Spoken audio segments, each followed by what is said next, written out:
اعوذ باللہ من الشیطان الرجیم بسم اللہ الرحمن الرحیم ان الذین یشترون بعہد اللہ، بے شک وہ لوگ جو خریدتے ہیں اللہ کے وعدے کو بیچ کر، اللہ کے عہد کے ساتھ، و ایمانہم اور اپنی قسموں کے ساتھ، ثمنا قلیلا تھوڑی سی قیمت، اولئک یہی وہ لوگ ہیں کہ لا خلاق لہم ان کے لیے کوئی حصہ نہیں ہوگا فی الآخرۃ آخرت میں، ولا یکلمہم اللہ اور نہ اللہ ان سے کلام کریں گے، ولا ینظر الیہم یوم القیامہ اور نہ اللہ ان کی طرف دیکھیں گے قیامت کے دن، ولا یزکیہم اور نہ ہی اللہ ان کو پاک کرے گا، ولہم عذاب علیم اور ان کے لیے دردناک عذاب ہوگا، وَإِنَّ مِنْهُمْ اور بے شک ان یہودیوں میں سے بعض ایسے بھی ہیں اہل کتاب میں سے کہ لَفَرِيقًا يَلْوُونَ أَلْسِنَتَهُمْ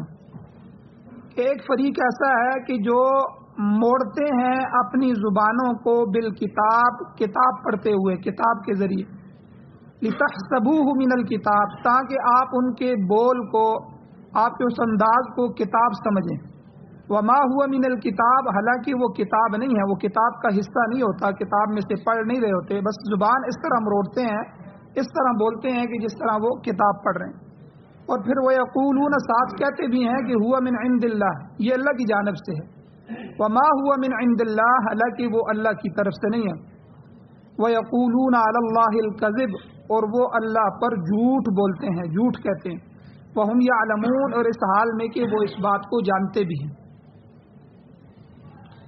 سورہ آل عمران کی آیت نمبر 77 اور 78۔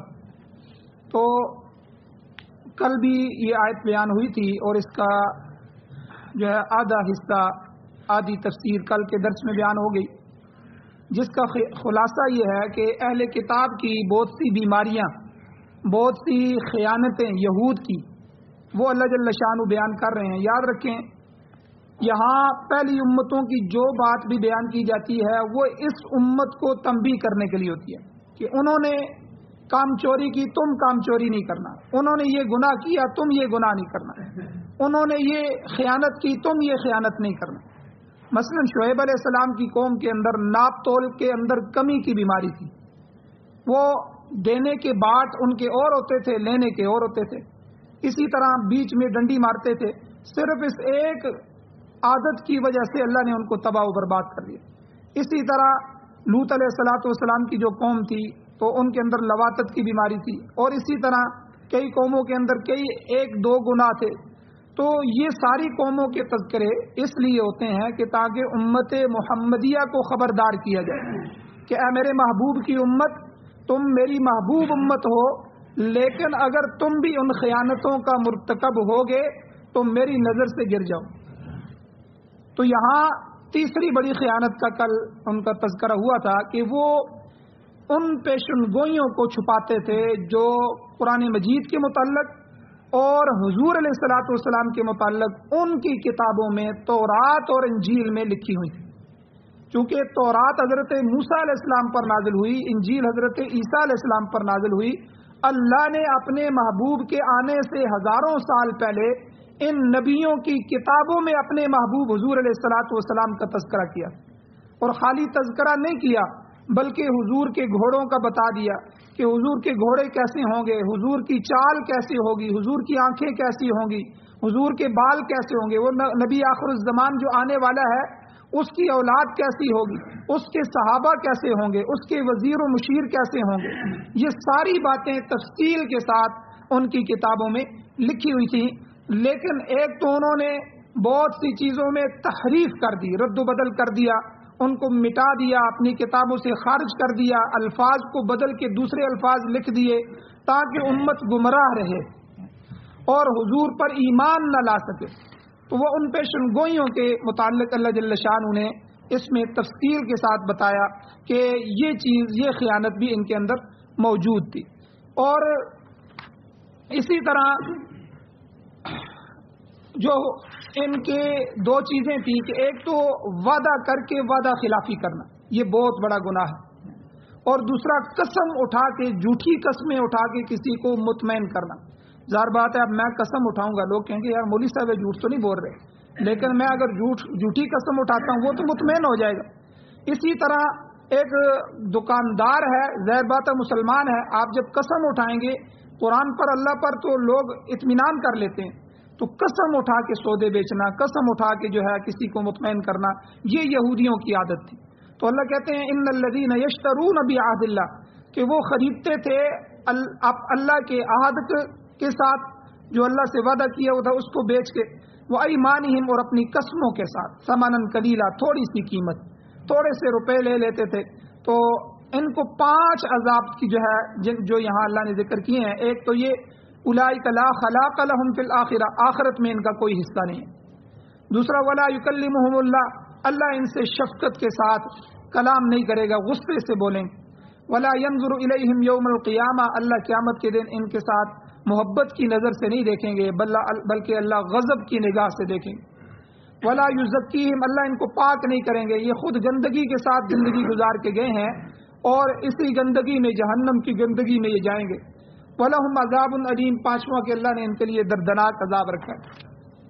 کل میں نے ایک حدیث بیان کی تھی کہ حضور علیہ الصلوۃ والسلام نے فرمایا کہ 3 قسم کے لوگ ایسے ہیں جن کے ساتھ اللہ نہ شفقت کے ساتھ کلام کرے گا، نہ نظر رحمت سے دیکھے گا، نہ ان کو پاک کرے گا۔ اسی طرح کی 2-3 حدیثیں اور بھی ہیں جن میں 3 آدمیوں کا تذکرہ کیا گیا ہے۔ ایک حدیث ہے کہ حضور علیہ السلام نے فرمایا وہ شخص بھی مبغوض ہوگا، اللہ کا غضب نازل ہوگا، مبرئ بوالدیہ، جو اپنے والدین سے بیزاری کا اظہار کرتا ہے، ان کی خدمت کرنے کی بجائے، ان کے ساتھ احسان کرنے کی بجائے ان سے نفرت کرتا ہے۔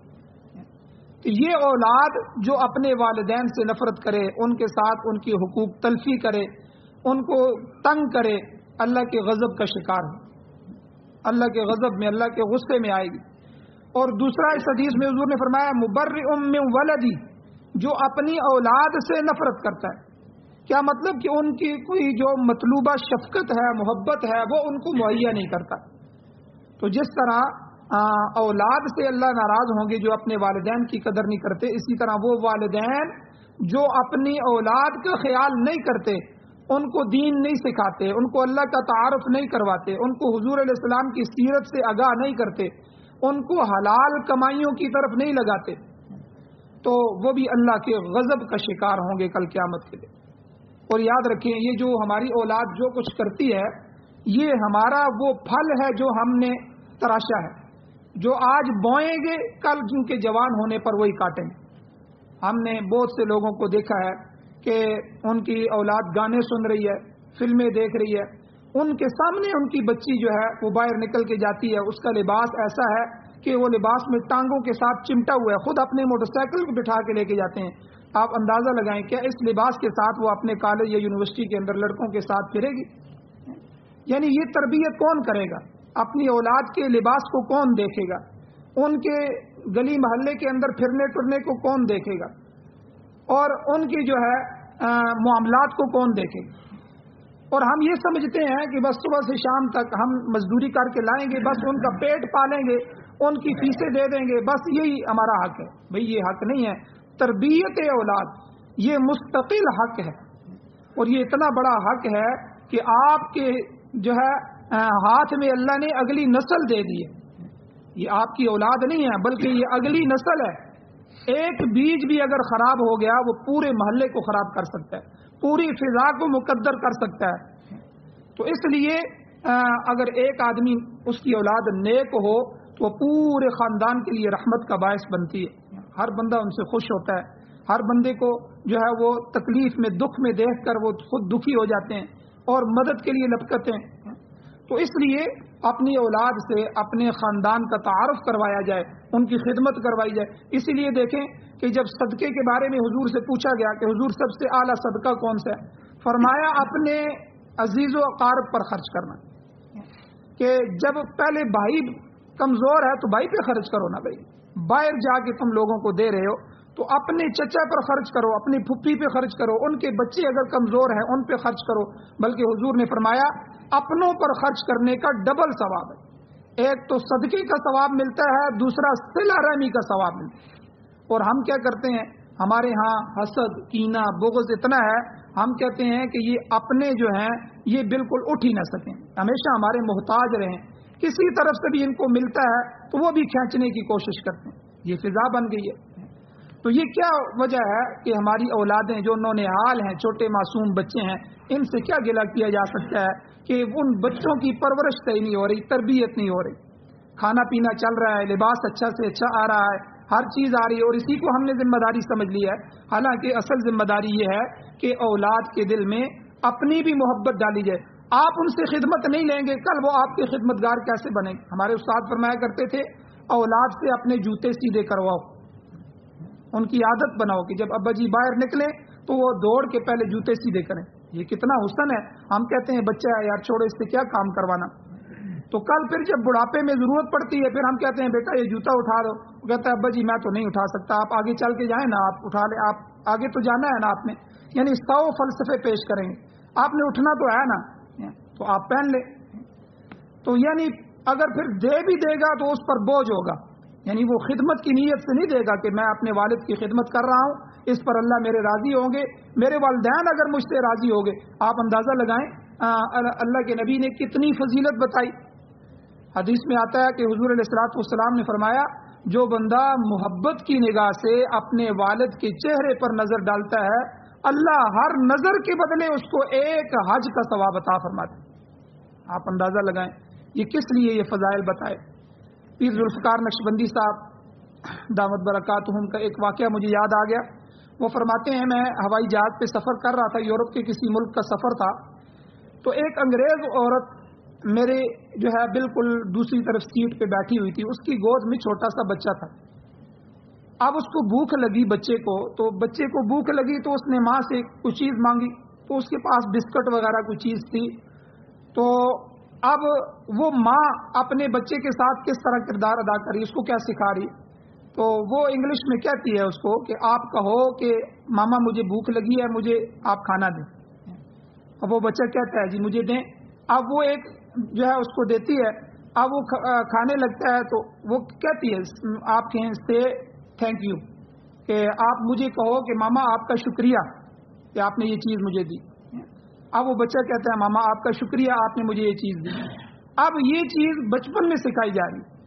اب کوئی بندہ کسی آپ کے بچے کو کوئی چیز دیتا ہے، کوئی 10-20 روپے دے دیتا ہے، بیٹا کہو چاچو کو جزاک اللہ، اللہ آپ کو جزائے خیر دے، یہ جملے ہم نے سکھانے ہیں ان کو، ٹھیک ہے، جزاک اللہ کہو بیٹا، یہ ایک دعا بھی ہو جائے گی اور اس کی وجہ سے برکتیں بھی آئیں گی اور جو اسلام ہے وہ بھی جاری و ساری رہے گا۔ تو اس لیے حضور نے فرمایا کہ جہاں والدین کی وجہ سے اولاد کو پکڑا جائے گا جو والدین کی خدمت نہیں کرتے، وہاں مبرئ من ولدی، دوسرا مبغوض شخص اللہ کے ہاں وہ ہوگا جو اپنی اولاد کو مطلوبہ شفقت، تربیت اور محبت نہیں دے سکے گا، جس کی وجہ سے وہ بگڑ جائے گی۔ اور تیسرا حضور نے فرمایا اس حدیث میں کہ انعم علیہ قوم، کہ اس کی قوم نے اس پر احسان کیا مگر وہ ان کی نہ شکری اور نہ قدری کرتا ہے۔ جب کوئی احسان کرے، حل جزاء الاحسان الا الاحسان، سورہ رحمان میں اللہ فرماتے ہیں احسان کا بدلہ احسان ہے۔ اگر کوئی نیکی کرتا ہے، کوئی آپ کی مشکل وقت میں کام آتا ہے تو اس کی نیکی کو یاد رکھنا چاہیے، اس کے احسان کا شکریہ ادا کرنا چاہیے، اس کی قدر کرنی چاہیے۔ تو جو ناقدری کرتا ہے، حضور نے فرمایا قوم، قبیلہ، برادری یا لوگ اس کے ساتھ نیکی کرتے ہیں وہ ان کی ناقدری کرتا ہے۔ تو اسی طرح صحیح حدیث میں سے ایک اور حدیث ہے جس میں 3 آدمی بتائے گئے ہیں جو اسی زمرے میں آتے ہیں۔ ان میں سے دوسری حدیث میں آتا ہے ایک پہلا شخص المسبل، جو اپنے پاجامے یا تہبند یا پتلون کو ٹخنوں سے نیچے لٹکانے والا۔ یاد رکھیں مردوں کے لیے ٹخنوں سے نیچے شلوار کرنا، پینٹ ہو تو پینٹ کرنا، کوئی بھی چیز ہو، پیجامہ تہبند وغیرہ، یہ حرام ہے، مکروہ تحریمی ہے، سخت گناہ ہے۔ ایک حدیث میں حضور نے فرمایا کہ وہ ٹخنے جو ننگے ہوتے ہیں، اوپر سے شلوار نیچے ڈالی جاتی ہے، تو وہ جہنم کی آگ میں جلائے جائیں۔ تو یعنی یہ متکبر آدمی کے، اس سے انسان کے اندر تکبر پیدا ہوتا ہے، تو ٹخنوں سے اوپر اوپر ہو۔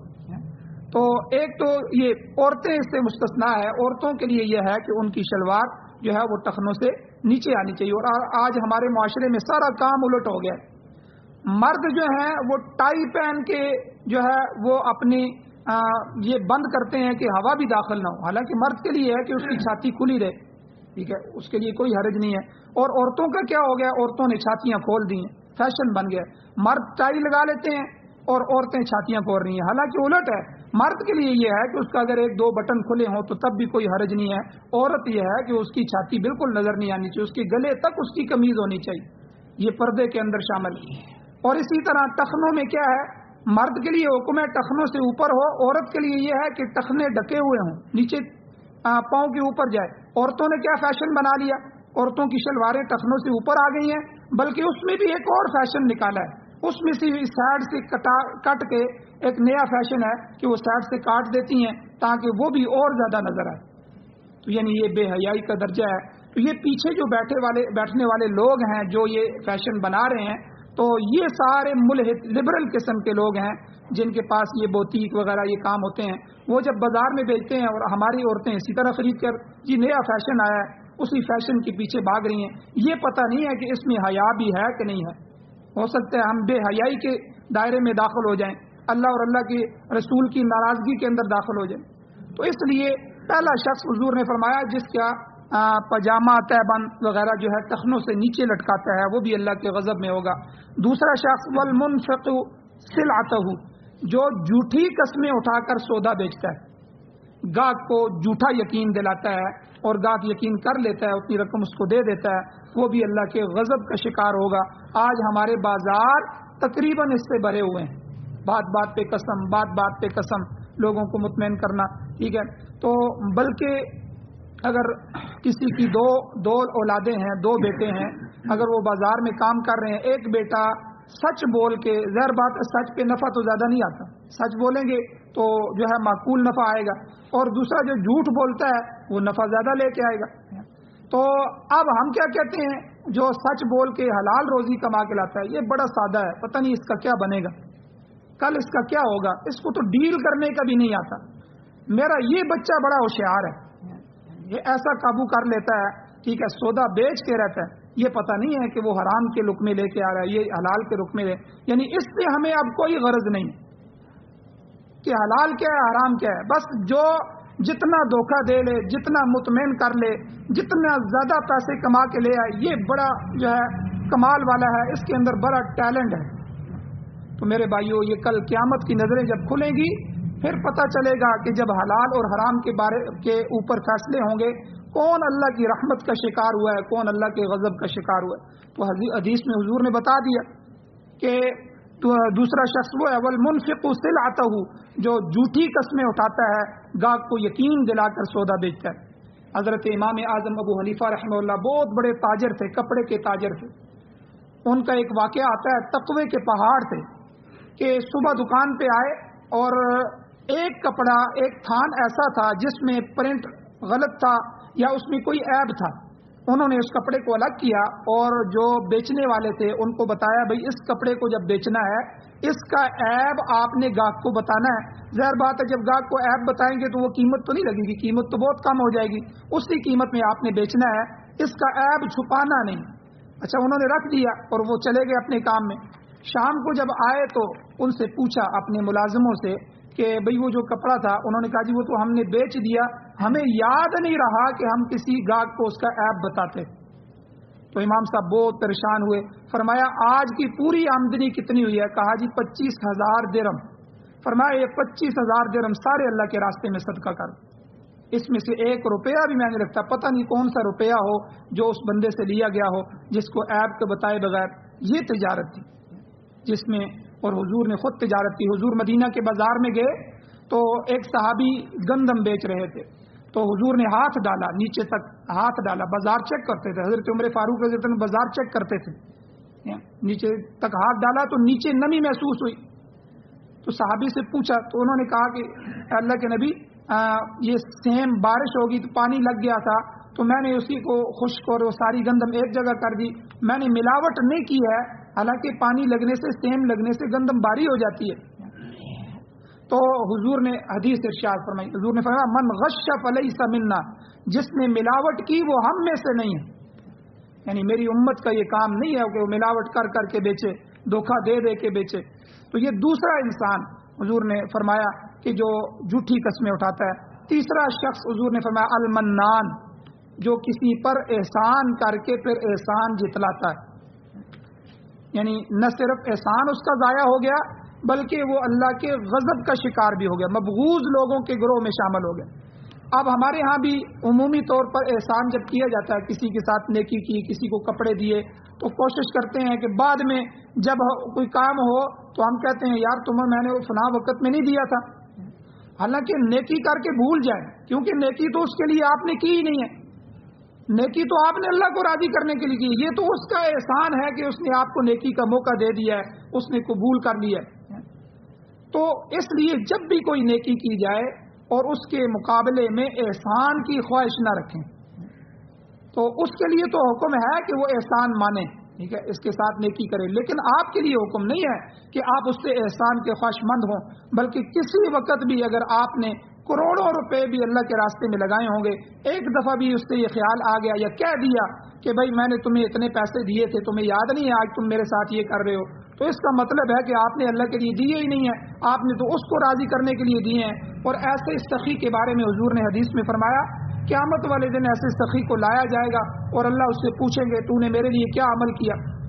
وہ کہے گا کہ اے اللہ میں نے دن کو بھی خرچ کیا، رات کو بھی خرچ کیا، ہر وقت ہر لمحے آپ کے جو ہے رستے میں خرچ کیا اور ہر شعبے میں خرچ کیا، غریبوں کو بھی دیا، یتیموں کا بھی خیال رکھا، بیواؤں کو بھی دیا، یہاں تک کہ لوگ مجھے پہچانتے تھے کہ یہ دینے والا. اللہ کہیں گے لوگ تو یہ جانتے تھے کہ تو دے رہا ہے، میں تو تیرے دل کی بات جانتا تھا، تو یہ اس لیے دیتا تھا کہ لوگ تجھے سخی کہیں. قد قیل، وہ سخی کہا جا چکا، دنیا میں لوگوں نے بڑا تجھے سخی کہا، بڑا دینے والا ہے جی، بڑا لوگوں میں خرچ کرنے والا ہے جی، لوگوں نے کہہ دیا ہے، وہ تجھے اجر مل گیا دنیا میں، آج فرشتوں کو حکم ہوگا اس کو گھسیٹ کر جہنم میں پھینک. تو اس لیے میرے بھائیو جب بھی خرچ کیا جائے تو اس طرح خرچ کیا جائے کہ بلکہ حضور نے مثال دی حدیث میں، حضور نے فرمایا اگر دائیں ہاتھ سے خرچ کر رہے ہو تو بائیں ہاتھ کو بھی پتہ نہ لگے، حالانکہ یہ ہو نہیں سکتا، ہاتھ تو ایک ہی انسان کے ہیں، لیکن بتانے کا مقصد حضور کا کیا ہے کہ دوسرے کو پتہ ہی نہ چلے، یعنی آپ کے ہاتھ کو بھی خبر نہ ہو آپ نے خرچ کیا ہے. ایسے اندھیرے میں خرچ کرو، ایسے کسی طریقے سے خرچ کرو آپ کا نام ہی نہ آئے، تاکہ یہ عمل خالص اللہ کی رضا کے لیے ہو جائے. تو حضور نے فرمایا تیسرا وہ شخص ہے جو المنان ہے کہ جو کسی پر احسان کرتا ہے پھر احسان جتلاتا ہے، بار بار اس کو یاد کرواتا ہے، ایسا شخص بھی اللہ کے غضب کا شکار ہوگا. اور اسی طرح ایک حدیث میں حضور نے فرمایا کہ 3 شخص اور ہیں جو اللہ کے غضب کا شکار ہوں گے. ان میں سے ایک شخص وہ ہے التاجر الحلاف، یعنی قسمیں کھانے والا تاجر، تو اس کی تفصیل پیچھے بیان ہو چکی ہے. دوسرا حضور نے فرمایا والفقیر المختال، محتاج غرور، محتاج مغرور آدمی. دیکھو جس آدمی کو اللہ نے پیسے دیے ہیں، دولت ہے، اس کو بھی غرور نہیں کرنا چاہیے، ٹھیک ہے، غرور اللہ کی ذات کو جائز ہے. اللہ اکبر، اللہ سب سے بڑے، یہ تکبیر مکبر تکبر یہ صرف اللہ کی ذات کے لیے ہے. اللہ کی ذات کے علاوہ کون ہے؟ بڑے بڑے بادشاہ جب بیمار ہوتے ہیں تو محتاج بن جاتے ہیں، اور جو ہے کبھی ان کے لیے صدقے ہو رہے ہیں، کبھی ان کے لیے دعائیں ہو رہی ہیں، ٹھیک ہے، تو وہ محتاج ہیں. محتاج آدمی کو غرور زیبا دیتا ہے.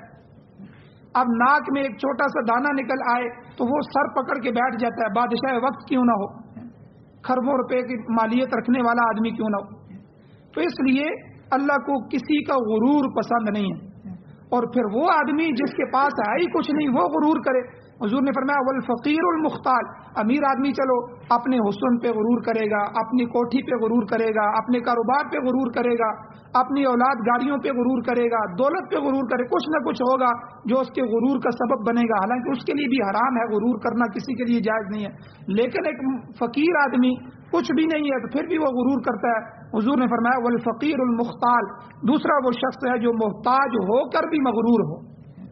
اور تیسرا شخص حضور نے فرمایا والبخیل المنان، کہ جو احسان جتلانے والا بخیل ہو، یعنی سخی اگر احسان جتلائے، دینے والا اگر احسان جتلائے اس کے لیے بھی جائز نہیں ہے، تفصیل پیچھے گزر چکی ہے. لیکن ایک دیتا ہی کچھ نہیں ہے، بخیل آدمی ہے، پھر بھی وہ لوگوں پر احسان جتلاتا ہے بار بار، تو ان تینوں اقسام کے آدمی سے اللہ تعالیٰ نفرت کرتا ہے، حدیث میں آتا ہے. تو بہرحال میرے بھائیو تو اللہ جل شانہ سے معافی مانگنی چاہیے اور ہر گناہ سے بچنا چاہیے. گناہوں کی جتنی بھی اقسام ہیں ان سے بچنا چاہیے. اپنی زندگی کو حضور کی سنت کے مطابق ڈھالیں. اگر دنیا کے پیچھے چلیں گے، دنیا داروں کے پیچھے چلیں گے، ننگے سے ننگے ہوتے جائیں گے. ہمارے ایک استاد فرماتے تھے کہ یورپ ہمیں کہتا ہے کہ یہ روشن خیال نہیں ہے. حالانکہ ہم میں سے جو مسلمان ہیں، پہلی روشن خیالی کی قسم کیا ہے کہ اپنی عورتوں کو پڑھاؤ، اپنی عورتوں کو آزاد چھوڑو، ٹھیک ہے، وہ خود بازار جائیں آئیں. یہ تو تقریباً اتنے روشن خیال تو ہم سارے ہی ہیں. اس سے اوپر والا روشن خیالی یہ ہے کہ ان کے سر سے دوپٹے بھی اتارو، ان کی جو ہے پینٹ شرٹ پتلونے ہوں، ٹھیک ہے. اتنا تو ہم میں سے کوئی نارمل ہمت نہیں کرتا، لیکن لبرل لوگ تو اس پہ بھی چل رہے ہیں. اور اس سے اوپر روشن خیالی جو ہے وہ یہ ہے کہ اللہ معاف کرے، یورپ کے اندر خاون بیٹھا ہے تو بیوی کے بوائے فرینڈ آ رہے ہیں، بیوی بیٹھی ہے تو خاون کی گرل فرینڈ آ رہی ہے، ٹھیک ہے، اور بھائی بیٹھا ہے تو بہن کو لے کے جا رہے ہیں تو بہن بیٹھی. یہ روشن خیالی ہے. اس کے اوپر اور بھی قسمیں ہیں، لیکن یورپ یہ چاہتا ہے اس روشن خیالی میں آؤ گے تو تب تمہیں ہم قبول کریں گے. تو اس لیے ان لوگوں کے پیچھے، یورپ کے پیچھے بھاگو گے تو ننگے سے ننگے ہی ہوتے جاؤ گے، عزت گواؤ گے، دنیا بھی خراب ہوگی. چند روزہ زندگی ہے، یہ تو گزر جائے گی، لیکن آخرت میں ہمیشہ ہمیشہ اللہ کے سامنے کھڑا ہونا ہے. ہر چیز کا حساب کتاب ہے. اس لیے حضور کو نمونہ بناؤ، حضور کو آئیڈیل بناؤ. حضور آئے اس لیے تھے. حضور کے بارے میں اللہ نے فرمایا لقد کان لکم فی رسول اللہ اسوۃ حسنہ. میرے محبوب اللہ کے رسول کی زندگی تمہارے لیے اسوہ حسنہ ہے، بہترین نمونہ ہے. ہر چیز، حضور سوئے کیسے تھے، حضور اٹھے کیسے تھے، حضور علیہ السلام کا کھانے کا طریقہ کیا تھا، حضور علیہ السلام کی کھانے کی سنتیں کیا ہیں، حضور کے پینے کا طریقہ کیا ہے، اور حضور علیہ الصلوۃ والسلام کی تجارت کیا ہے، حضور کی غمی شادی کیا ہے. یعنی یہ ساری حضور کی سیرت کو اپنایا جائے. اللہ جل شانہ سے دعا ہے اللہ ہمیں عمل کی توفیق عطا فرمائے. چند چیزیں اس میں اور ہیں، انشاءاللہ کل کے درس میں بیان کی جائیں گی. اللہ جل شانہ عمل کی توفیق عطا فرمائے. آمین. الحمدللہ رب العالمین والعاقبۃ للمتقین والصلاۃ والسلام علی رسولہ النبی الامی الکریم. اللهم ربنا آتنا فی الدنیا حسنۃ وفی الآخرۃ حسنۃ وقنا عذاب النار. یا اللہ ہماری کمیوں کو تائیوں کو معاف فرمائیے. یا اللہ درگزر فرمائیے، صغیرہ کبیرہ گناہوں کو معاف فرمائیے. یا اللہ اپنا رحم کرم فضل والا معاملہ فرمائیے. اپنے غضب سے، اپنے غصے سے، اپنے انتقام سے، اپنی نفرت سے ہمیں محفوظ فرمائیے. یا اللہ قرآن و سنت سے محبت نصیب فرمائیے. قرآن و سنت کو بطور آئین، بطور دستور، بطور ضابطۂ حیات ہمارے ملک میں اور پوری دنیا میں ہمیں عطا فرمائیے. یا اللہ امارت اسلامیہ، خلافت شریعہ کا قیام نصیب فرمائیے. یا اللہ افغانستان میں طالبان کی جو حکومت ہے، قرآن و سنت کی حکومت، یا اللہ اس کو دوام نصیب فرمائیے. یا اللہ غیروں کے شر سے اس کی حفاظت فرمائیے. یا اللہ ہمارے ملک میں بھی استحکام پیدا فرمائیے، امن پیدا فرمائیے. قرآن و سنت کی بہاریں ہمیں نصیب فرمائیے. یا اللہ غیروں کے نظاموں سے ہمیں محفوظ فرمائیے. یا اللہ جو حاجت مند ہیں ان کی حاجتوں کو پورا فرمائیے، جو بیمار ہیں ان کو شفا عطا فرمائیے، جو ایمان کی حالت سے اس دنیا سے جا چکے ہیں ان سب کی بخشش فرمائیے. صلی اللہ تعالی علی خیر خلقہ محمد وآلہ وصحبہ اجمعین برحمتک یا ارحم الراحمین.